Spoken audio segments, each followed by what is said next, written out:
বছরের প্রথম দিন যে আমাদের কপালে খাওয়া জুটবে না, এটা একদমই আশা করিনি। সবাইকে জানাই happy new year and welcome back to my another mini vlog ভিডিওতে।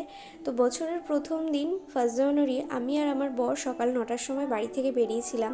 চারিদিকটা কুয়াশায় ঢাকা ছিল, রাস্তায় লোকজনও খুব কম ছিল, আর আস্তে আস্তে রোদের দেখা মিলেছিল ঠিকই। আমাদের গন্তব্যটা কোথায় এক্ষুনি তোমরা জানতে পারবে। আমি আর আমার বর বেরিয়েছিলাম সিনেমা দেখার জন্য, আর আমরা যাচ্ছিলাম কৃষ্ণনগর সেন্ট্রামে পৌঁছে গেছি তখন 10টা 10। আমাদের 10টার শো ছিল। আর কি মুভি দেখতে এসেছি চলো এক্ষুনি বলে দিচ্ছি।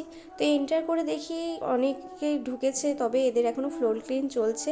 10টা 10-এর শো, আর আমরা এসেছিলাম ধুরন্ধর মুভি দেখতে। মুভিটা খুবই ভালো ছিল।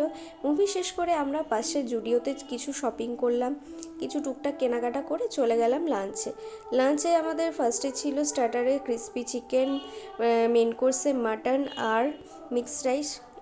এসব সেরে আমাদের বাড়ি ফিরতে সন্ধ্যা হয়ে গেছিলো। ভিডিওটা ভালো লেগে থাকলে চ্যানেলটাকে অবশ্যই সাবস্ক্রাইব করে দিও। দেখা হচ্ছে নেক্সট ভিডিওতে। বাই।